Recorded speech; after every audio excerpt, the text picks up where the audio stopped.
Écoute.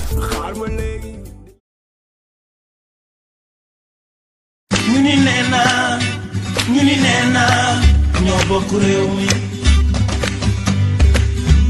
ñu ni nee na nanu yaatal géew bi. C'est politique di am ci seen rajo Baol Média FM tous les vendredis ñu dolli leen ci dimanche après journal 8h lay doon fii rek ngeen koy amee c'est politique di ci dalal opposition ak pouvoir bàyyiwuñu kenn góor jigéen mag ndaw mboolem ko yëngu ci wàllu politique ci diwaanu Baol Abdoulaat ni la émission bi yaay borom ak waa société civile càmbar ak waxtaane lépp lu jëm ci wàllu actualité politique élection présidentielle yi am ci biir réew mi di Sénégal ak Abdoulaat du leen bàyyi dara tous les vendredis lay doon dimanche après journal 8h ci Baol Média FM 97.1 nga mën a woote ci 33 976 68 99.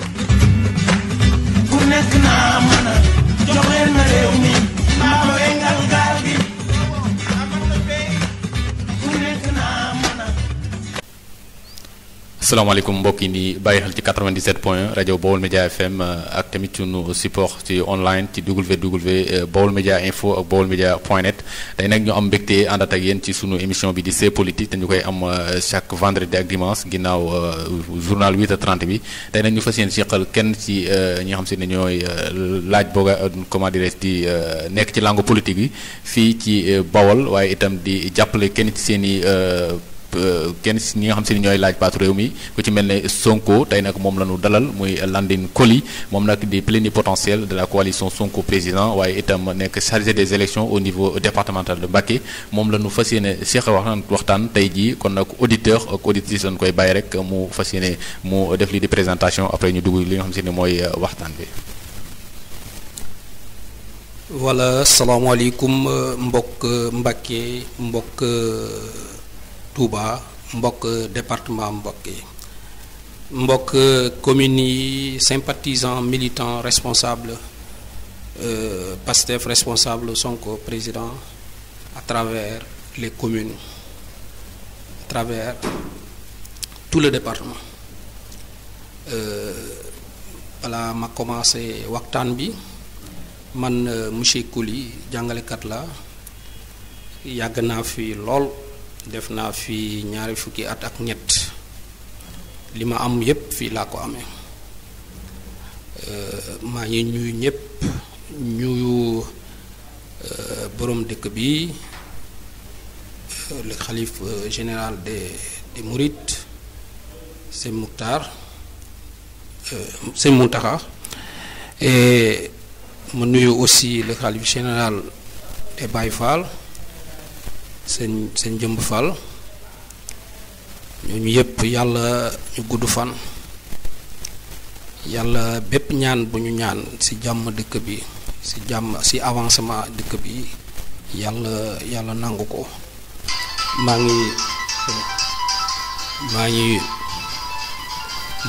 ngi nuyu Abdoulaye John vraiment ko gërëm pour invitation bi yàlla waxtaan bi commencé ko jàmm ñu eggali ko jàmm pour intérêt population bi parce que encore une fois Sénégal benn la xeex bi bépp nit mu mënta def pour avancement Sénégal pour intérêt ñépp la donc jarul ngaayoo jarul saagante jarul reyante loolu moo tax encore une fois monsieur Dione maa ngi lay gërëm ci invitation bi jërëjëf. jërëjëf mel ne présentation bi am na solo lool waaye fi ñuy dikk rek ci premier point ngir xuusandi ci waxtaan bi tey bu ñu doon laaj parcours politique bu ki nga xam si ne mooy Landing Coly lan la ñu ci dikkal parce que dañu gis ne à chaque fois dañu leen di wax dañu leen di tegal ay procédures maanaam ñoom duñu ay politiciens donc loolu tamit bëggoon nañ ngeen leeral na ci tuuti rek. voilà monsieur Dione jërëjëf ñun du ay politiciens nous sommes des hommes politiques. homme politique mooy lan boo gisee li nga xam ne lu demewul dëkk bi ci kanam coono doomu adama surtout la frange la plus nombreuse de la population mooy jeunesse bi ak jigéen yi nga jóg nga joxe sa xalaat jóg bokk ci parti walla ci structure associative pour xeex ndax avancement dëkk bi loolu moo ma tax jóg depuis Ousmane Sonko mu commencé feeñ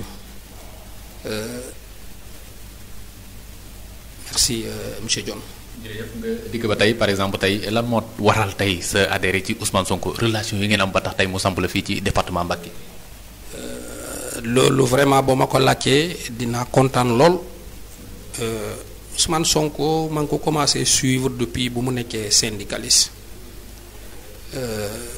moom xam nga administration au niveau du ministère de l'économie et des finances am na yenn yi nga xam ne nguur gi nangu ko lu tax parce que daanaka lépp jug-jag yépp yu nguur gi bu mu def foofu la parce que xaalis bi foofu lay jaar bu jógee bitim réew foofu lay jaar aide bu nekk foofu lay jaar impôts yi yépp foofu lay jaar balaa mu dem ci yeneen structure de développement loolu moo tax domaine bi nga xam ne secret état bi yépp maanaam jug-jag yépp foofu la nekk moom fullaam ak faydam bëgg a dëkkam bëgg a Sénégalam boole ki ak xam-xamam mu créer benn syndicat bi nga xam ne moom moo xaar liggéeykat yi waa impôt et domaine loolu temps Ablaye Wade ne nguur gi neexu ko parce que am na yenn droit yi nga xam ne mayu ko ñi nga xam ne ñooy jege système bi ci courage am ci engagement am ci bébét bu mu am pour développement dëkk bi mu def ko bu mu ko defee ñu bari ànd ak moom foofu la commencé feeñ dem yàlla def am beneen xalaat toujours sur le même sur la même dynamique mooy lan servir son pays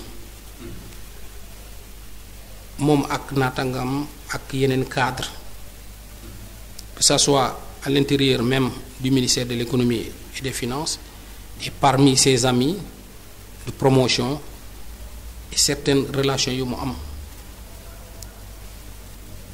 ils ont formé le parti PASTEF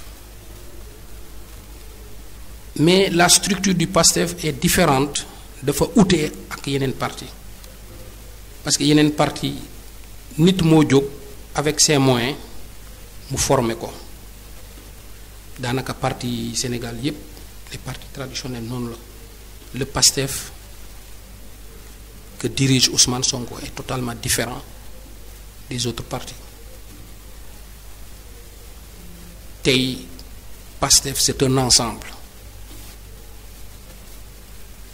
les décisions se prennent de concert pas unilatéralement comme aujourd'hui si tu prends l'exemple du parti de Macky Sall qui est secrétaire général en même temps président qui est président du parti et président de la République ku ko neex lay teg foofu place bu ko neex ku ko nekk lay raje ku ko nekk lay dindi loolu PASTEF amu fa dem ce qu'on appelle ñu bind benn appel am na benn kayit dama ko fàtte indi si appel boobu dañu tënkoon lépp fu ñu bëgg a yóbbu Sénégal nit ñi commencé di leen di intéressé diggante bi ñu déposé seen récépissé bu ñu ko jotee yàggul ça fait 4 ans motul 5 ans bu ñu jotee seen récépissé parti bi yàlla def mu am benn ligne bi nga xam ne musu ko changer wax bi nga xam ne musu ko changer si taxawaayam si bëgg-bëggam si Sénégal sur ses convictions politiques nguur gi commencé di intéressé wu si moom. Les gens pensent que nit ñi dañu foog ne Macky Sall bu mu ko radier la former parti bi non non non yàgg na c'est avec Ablaye Wade ils ont commencé à lui donner des sommations.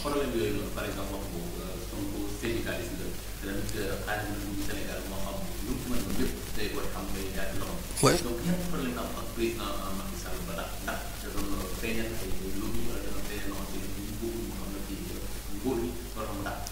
moom amul problème ak Macky Sall moom sax dafa bañ nit tudd Macky Sall si mbir boobu il a un problème avec un système parce que man tey bu ma ñëwee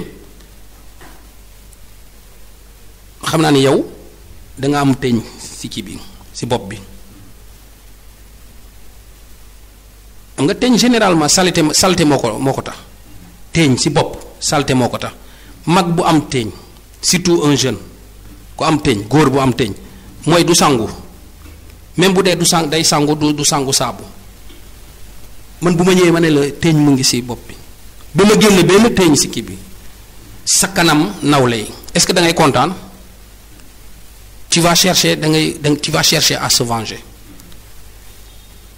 yaa ngi fàttaliku Amadou Ba Ousmane Sonko bu mu waxee ne député yi du ñu voter c'est ce qui était grave c'est grave nit ñi bu ñu ko déggee kenn gëmoo ko woon man gëmuma ko woon ndekete depuis des années les députés ñi nga xam ne ñooy voter les lois des fois ils créent même ils proposent même des lois.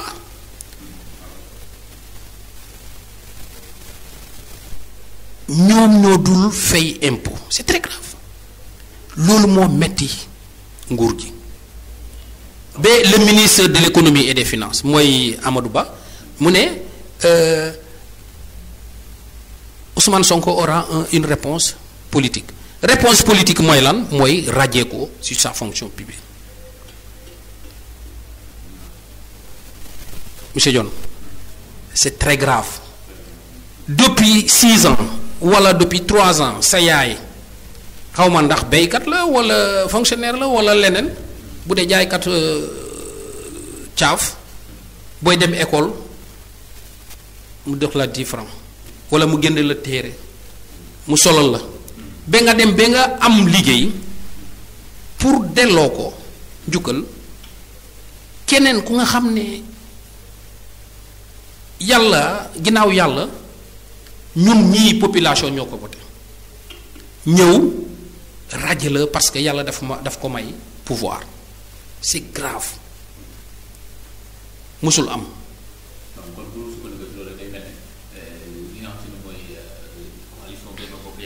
par exemple faaw rek nga bokk ci lobby ba maanaam ànd ak ñoom doo ko mën a nekk ak ñoom du ko en fait. voilà lobby boobu au niveau de l'Assemblée nationale du loolu rek le problème des 10 millions Ousmane Sonko nee ne man maa gën a bëgg 10 millions yi mais anam ñu ngi koy séddoo ñu ngi ko bëgg a séddoo moo jaarul ci yoon ndeysaan le vieillard là de l'Assemblée nationale bëgguma tuutam parce que problème Sénégal yépp ñoom la mu ne leen dem leen déggoo boo leen déggoo yépp je signe le chèque malheureusement Ousmane Sonko pour eux malheureusement pour eux Ousmane Sonko en tant que patriote il a refusé sur le principe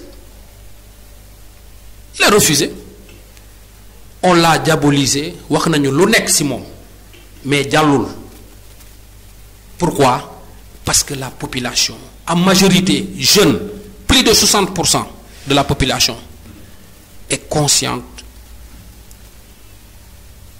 de ces manœuvres de ces lobbies au niveau de l'Assemblée nationale Donc pour revenir au cursus politique de Ousmane Sonko est parti de là.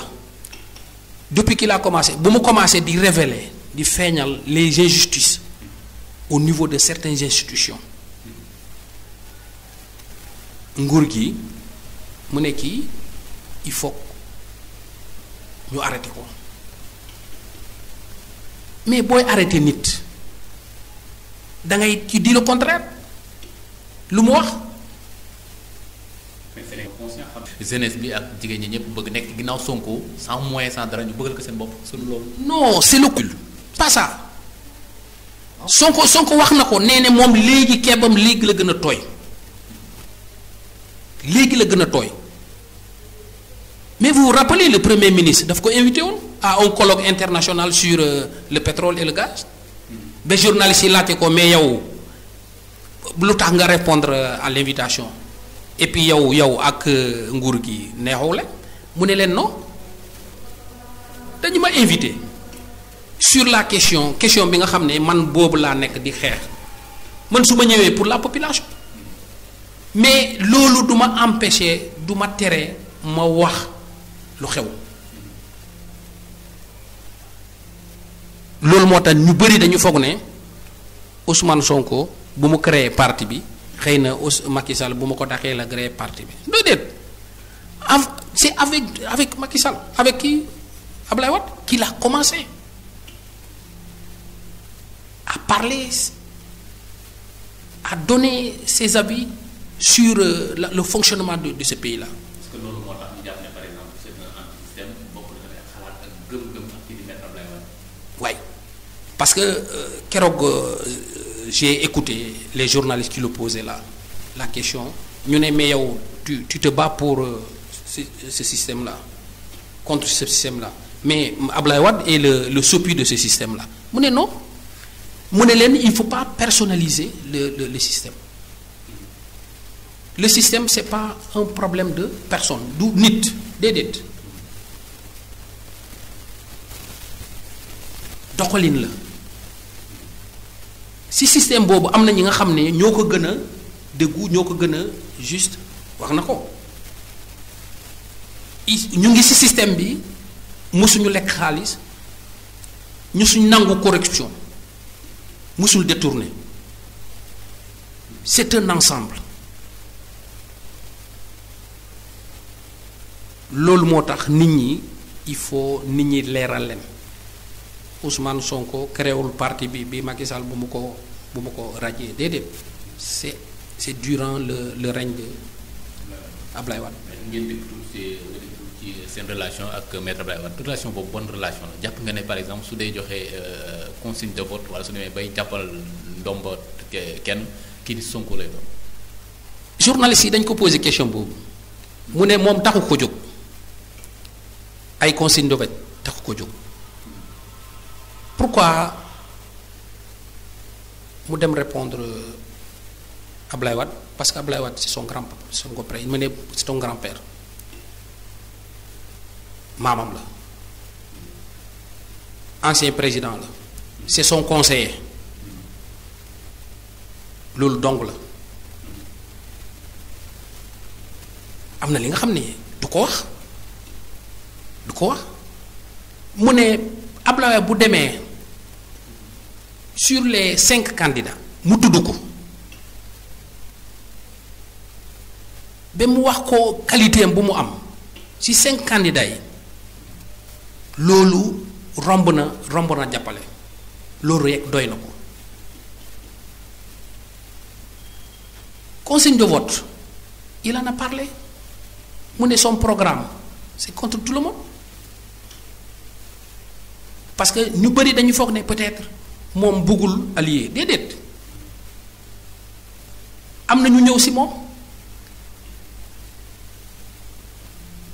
mais ku bëgg a ànd ak moom lui il a déjà un programme mu ànd ak programme bi mais bu ñëwee indi beneen programme bi nga xam ne bokkul ak moom bu mag kii c'est trahir ses engagements wax na ko pour le cas de Boubacar Camara bi nga xam ni moom la ñu ànd mais 3 heures d'horloge de discussion ba ñu tomber sur des principes généralement ñu dem soutenir des candidats c'est des postes qu'ils leur promettent. Pourquoi Ousmane Sonko mu ne mënul promettre des postes? C'est pour après trahir le peuple et trahir ses convictions. Mais lui, il est ouvert aux coalitions, il est ouvert à d'autres alliés, il est ouvert au soutien, pourvu que nous d'accord sur son programme, sur son projet, sur le Sénégal. Ouais.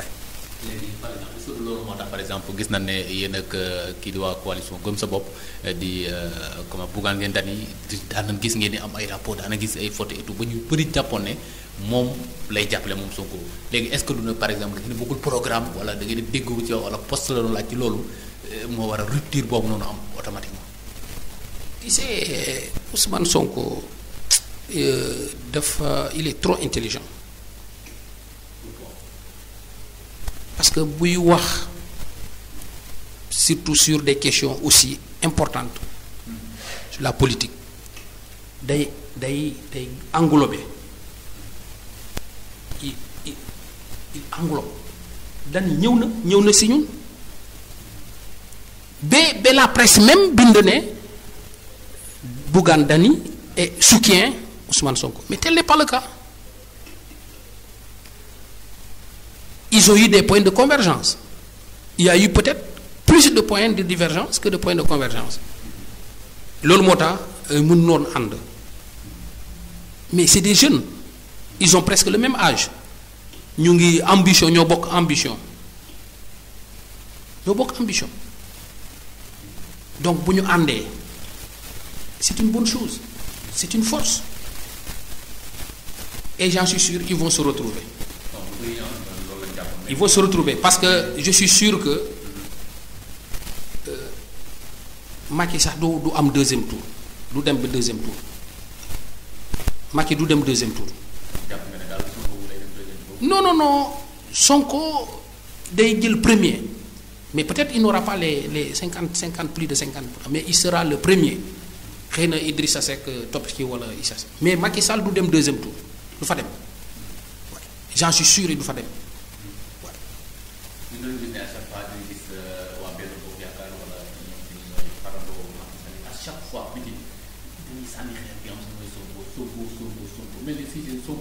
C'est le seul par exemple qui xam si ne mooy seen adversaire politique à ce moment yi loolu lu ko waral. Mais nous ça nous fait plaisir peut-être là où le bas blesse aller jusqu'à assassiner agresser physiquement verbalement à nos militants et responsables parce que dañu ne nous généralement nu ñuy victimiser wu. Mais je peux te faire une liste ici. Où est Mariama Sagna? Jusqu'à présent, les enquêtes traînent. Où est le gendarme de Ziguinchor, qui est actuellement en prison, qui a reçu des instructions d'aller chez la maman de Ousmane Sonko, lui demander des fiches de parrain. Nous jógee foofu dem si permanence Ziguinchor de Pastef pour demander des fiches. C'est grave. Et quand on parle du ministre de l'Intérieur, mais nous on a peur. Depuis événement bu amoon Tamba dégg nga réaction ministre de l'Intérieur. Il veut mettre à la disposition des candidats, des policiers, des gendarmes. Et Ousmane Sonko a refusé. Dégg nga ko il a refusé xam nga lu tax il a refusé mais yow monsieur Dione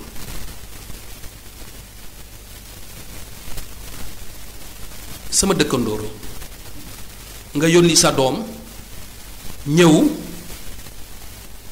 kenn ki sa doom ñëw téye sama jabar dóor ko walla sama doom dóor ko ba pare nga ne ton fils aîné moom mooy ñëw garder sama bunt moom moo ñëw assurer ma sécurité ñaari doom yi kan moo leen dur du Diaw Laanin Tour mais les gendarmes c'est l'État parce que dañ man dëgg naa ñu ne les gendarmes ne relèvent pas du ministère de l'Intérieur oui mais le ministère de l'Intérieur kan moo leen di xilif c'est le ministère des forces armées mais le ministère des forces armées kan moo leen relevé kan moo leen di xilif c'est pas Macky Sall kan moo yilif kii Khaly Ngouille Ndiaye c'est pas Macky Sall mais l'État c'est une coordination. Pour le moment, l'État, même on dit on parle plus de par exemple le président du Sénégal, mais président sortant. Donc, ak lu mel ne jàpp nañ ne war na indi leer war na mën a indi sécurité par exemple sur tous les candidats ñi nga xam war nañ dem ci élection présidentielle xam nga jàpp taxaw leen bañ a xam nga ni ko ci lu nu mën a jàpp mu war a jàpp nekkatul ne moo yor Sénégal moom Sénégal à ce moment nii am xëccoo la mais lu mu ci mën a doon force armée ak lépp nanu taxaw nanu. Non, mais la population n'a plus confiance à sa police. La population n'a plus confiance à sa police ni à sa gendarmerie. Parce que c'est la mimise de ces institutions-là. De l'État. Regarde ce qui s'est passé à Tamba. Où est le commissaire? Il a été relevé de ses fonctions. Mais c'est lui qui paie les pots de cachet. Mais pourtant, c'est l'État.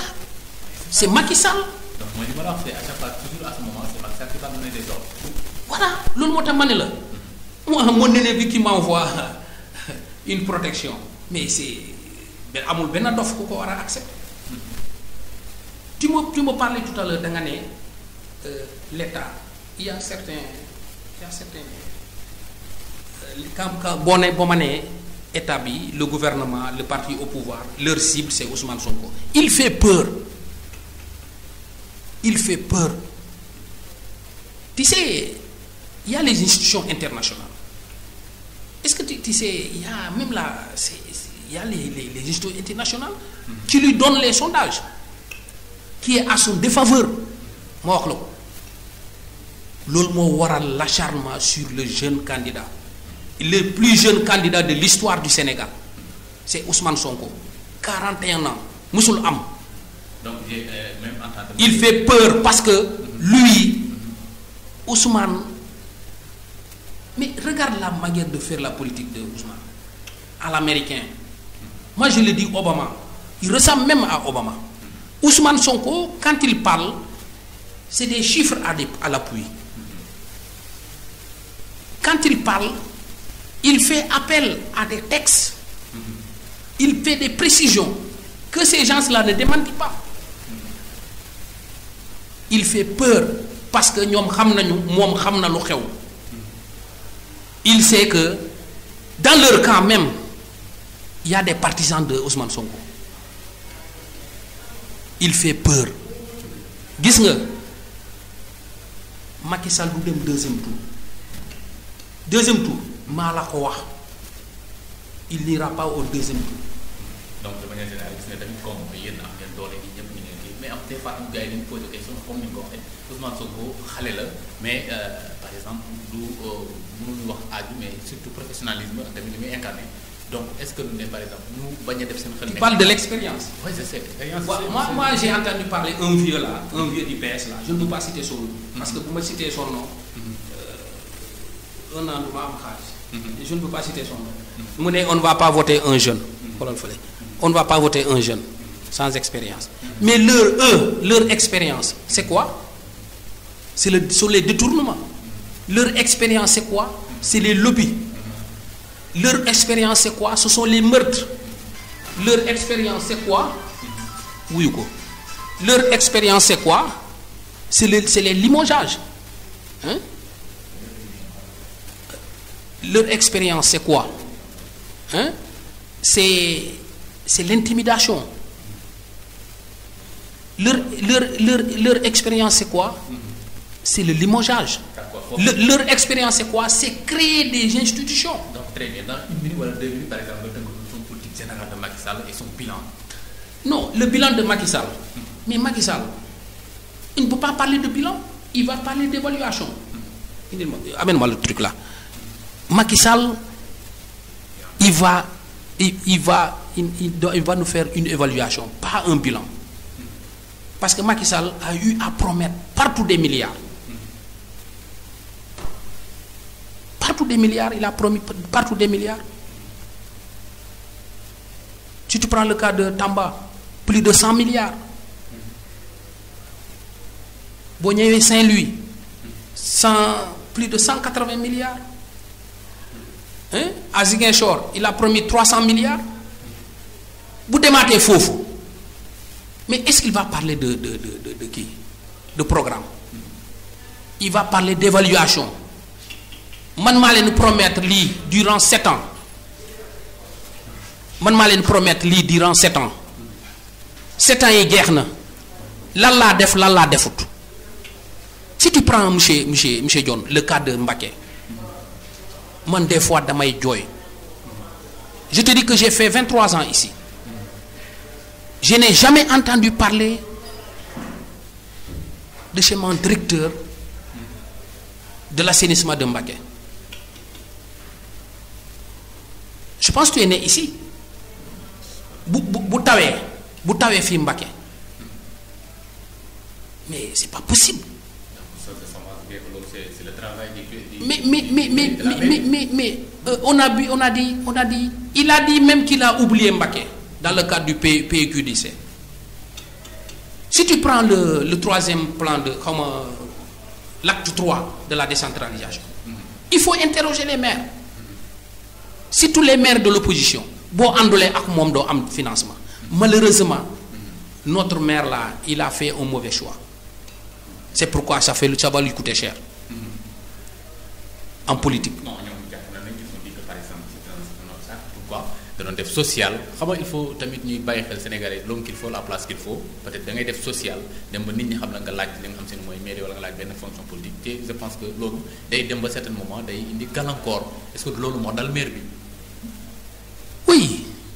Tu as eu jusqu'à un certain moment, il avait de la peine pour voter ses budgets. Pourquoi?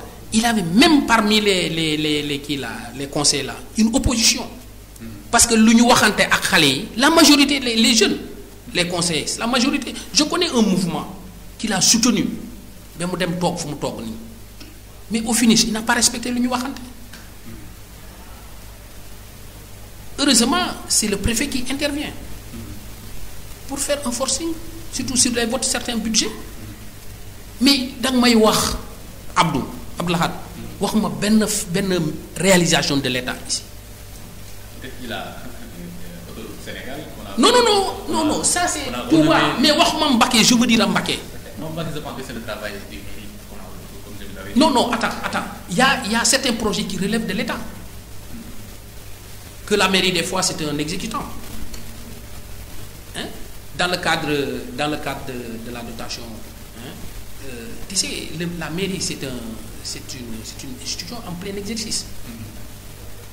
Il doit chercher ses propres marchés et exécuter ses propres projets. Donc, on va dire que mairie. Non, en dehors de la mairie, Macky Sall si bopom mo bugul Mbacké.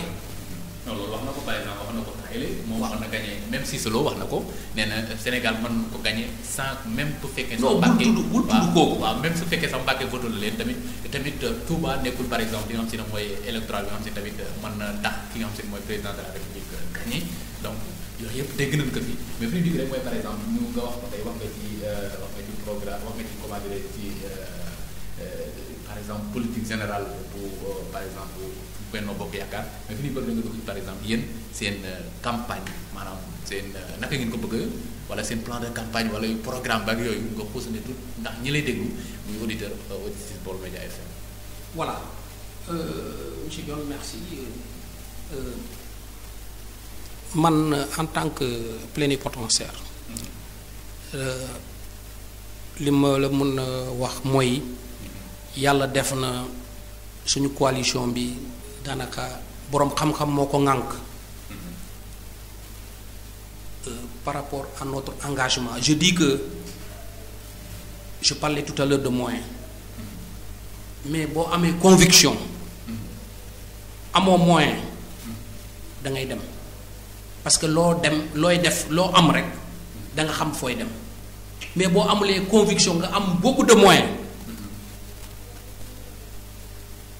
c'est le désordre loolu moo xew si à Mbacké et partout au Sénégal parce que ils ont des milliards mais amuñu fu ñuy dem dañuy tiit fu nekk nii dañuy tiit ils ont les moyens ils ne savent pas comment gérer ces moyens là pour mun njëriñi leen au jour des élections. Pourquoi? Si tu vas dans les mairies là, le monde est 4 millions dans chaque commune. Nous sommes au Sénégal combien de communes? 62 communes. Bon, on a multiplié. Et sans compter les communes en plein exercice.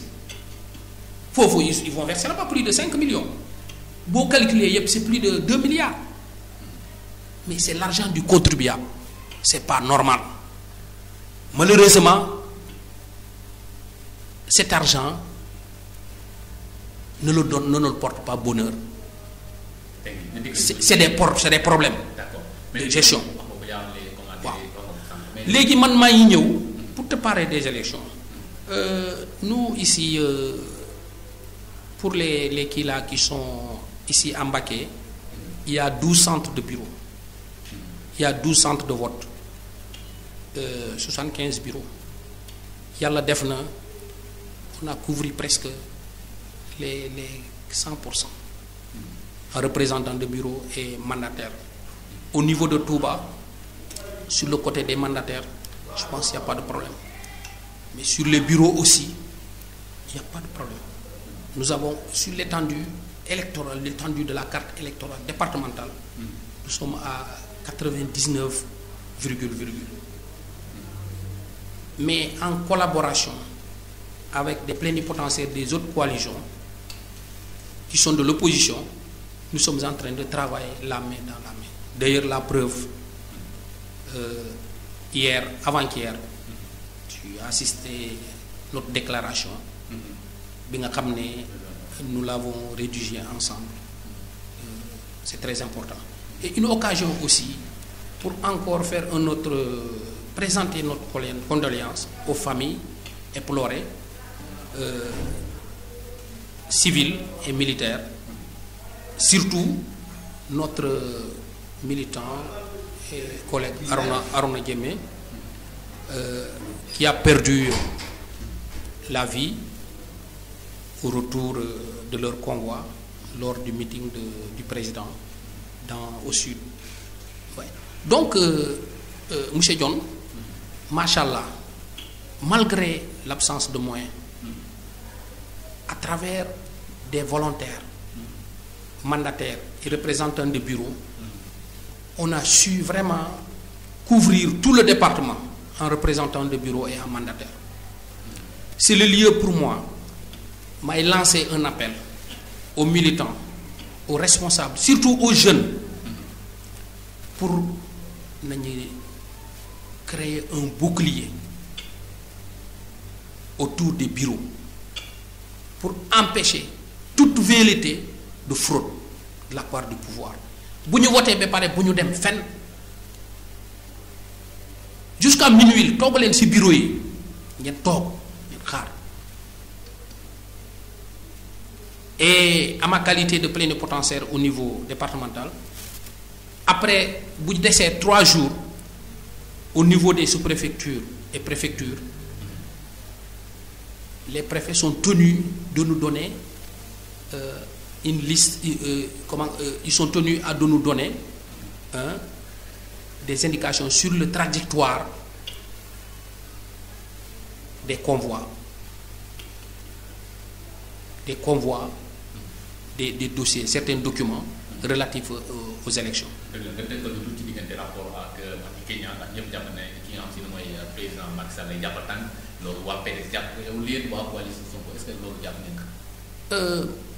Gis nga lu ñu gis loolu la ñuy wax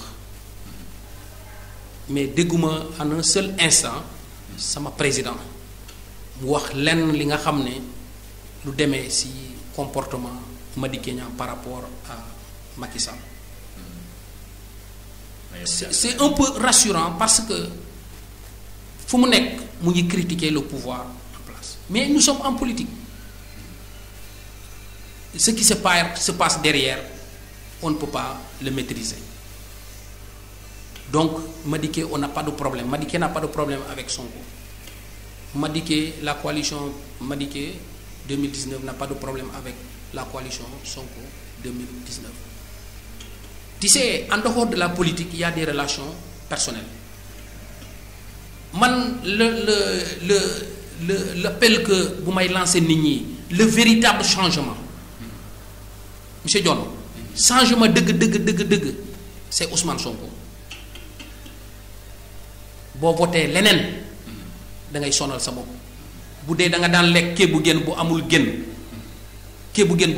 ngay continuer di lekk loolu tey laa ko wax un samedi 16 février sur une émission politique à ma qualité de plénipotentiaire man maa la ko wax da nga may woo nga wax ma loolu si Ousmane Sonko n'est pas élu si le Sénégal fait une erreur di wote keneen ku nga xam ne bu dul Sonko problème bu ñu daan dund dëmb barka dëmb moom la ñu continuer di dund. La solution c'est Ousmane Sonko. Oui, la solution c'est Ousmane Sonko. Nous sommes l'union du Sénégal. Très bien. Donc ce message bu mujj ci par exemple campagne électorale campagne présidentielle yi ñëw ban message ngay lancer aux jeunes ak tamit ñoo xam ne ñooy yeneen autres candidats yi nga xam ne voilà le message que je lance à la jeunesse majoritaire de ce pays, ils sont à plus de 60%. Et aux personnes adultes, aux femmes, c'est la retenue. Nous sommes un parti anti-violence. Nous privilégions le débat. Malheureusement, Ousmane Sonko est à son deuxième livre le plus important. Je ne parle pas des autres. Mais jusqu'à présent, tout ce qu'il a écrit, malheureusement, aucun intellectuel n'a jamais accepté de débattre sur tous ces révélations-là. Le reste, c'est de la diversion. Parlant des que vous ne m'avez pas posé, je venais de suivre là, YouTube, une dame là du PDS qui a intervenu sur les 84 milliards. Le cinéma qui est en train de se passer au niveau de l'Assemblée. La création, pourquoi attendre léegi pour créer une commission d'enquête sur les 84 milliards? John, tu m'as surpris en train de voler. Nga porté ma plainte auprès du procureur de la République. Man may dem saisir parce que je suis le parti au pouvoir, ma dem saisir l'Assemblée pour jaar fofu. Mais c'est de la diversion. C'est de la diversion. Il y a combien de faits, il y a combien de détournements bu amone? Pourquoi on n'a pas passé par l'équipe? Le cas de l'autre là, des 39 milliards là, du Prodac. Mais on l'a fait, on s'est concentré de lui poser des questions. Pourquoi pas mettre sur place une commission d'enquête? C'est de la diversion. Nous, on n'a pas leur temps. Amuñu sen dot, monsieur John. Merci. Waaw. Voilà, man ça jeexaluma li ma waroon wax yëpp dafa bëri. Ouais, parce que Ousmane Sonko en le suivant, je l'ai suivi à Kolda, je l'ai suivi à Vélingara et tout à l'heure je l'ai suivi à comment encore là, à Tamba. Man, ce que je veux conseiller à la population sénégalaise, li may conseiller nos papas, nos grands-pères, li may conseiller la jeunesse, majoritairement au niveau du Sénégal, moi il faut voter utile. Voter utile mooy lan mooy Ousmane Sonko. Ousmane Sonko xale bu yaru la, il est bien éduqué, il est intelligent, il en a l'expérience, il connaît. Non, encore une fois, en politique lu ñu doon critiquer Macky Sall duñ ko critiquer duñ ko def. Ouais. En tout cas, Ousmane Sonko, d'ailleurs, il n'est pas à l'aise à ce genre de débat. Si tu l'avais écouté à Tamba. Donc, l'élection ne peut pas se réduire si xeet, ne peut pas se réduire si diine, ne va pas se réduire si région, ne va pas se réduire en amitié. Oui, donc, voilà. Non, c'est sa base politique. Comme Idrissa Seck à Thiès, Macky Sall moom amul base politique. Ouais. Tantôt il parle parce que waa Fouta yépp la majorité des cadres sont du Fouta. Donc peut-être c'est sa base là-bas. Donc moi je lance un appel à toute la population à l'apaisement, au calme, pour que vraiment au soir du 24 février Ousmane soit élu à 75% des suffrages électoraux. Encore c'est le lieu pour moi. Je te remercie monsieur John de l'invitation. Jërëjëf merci. jërëjëf Landing Coly plénipotentiel de la coalition Sonko président chargé aussi des élections au niveau département de Mbacké ñu ngi koy jaajëfal bu baax ci mu nekkoon sunu gan ci émission C'est politique ñu àndoon ak moom doon faram-fàcce ak leeral li nga xam si ne mooy tolluwaayu politique ak li nga xam si ne mooy coalition Sonko président mu mel ne wax na ci lu am solo kon ni ñuy def rek mooy tàggoo ak auditeur auditrice Baol Média FM ak ñu ñuy topp tamit ci sunu site online www.baolmedia.info te ñu ci ànd ak yéen saa su ne ngir ngeen gën a am tamit wala taxawaay bi ñu bëgg tamit ci am ci Bawol ak li ko wër ci monde entier ñu fas yéene di leen ko dégtal na mu gënee donc fii rek lay xewee ci Baol Média FM la radio des femmes et de la jeunesse kon ñu jox tig daje incha allah ci beneen émission ak beneen gan ci sunu émission bi di C'est politique mbokk yi jërë ngeen jëf ñu ñaan leen kendalu jàmm jërë ngeen jëf. ñu ni nee naa ñoo bokk réew mi. ñu ni nee naa nanu yaatal géew bi. C'est politique di am ci seen rajo Baol Média FM tous les vendredis ñu dolli leen ci dimanche après journal 8h lay doon fii rek ngeen koy amee C'est politique di ci dalal opposition ak pouvoir bàyyiwuñu kenn góor jigéen mag ndaw mboolem ko yëngu ci wàllu politique ci diwaanu Baol Abdoulaat ni la émission bi yaay borom ak waa société civile càmbar ak waxtaane lépp lu jëm ci wàllu actualité politique élection présidentielle yi am ci biir réew mii di Sénégal ak Abdoulaat du leen bàyyil dara tous les vendredis lay doon dimanche après journal 8h ci Baol Média FM 97.1 nga mën a woote ci 33 976 68 99. ku nekk naa mën a jox leen ma réew mi maa ma wengal gaal gi. ku nekk naa mën a.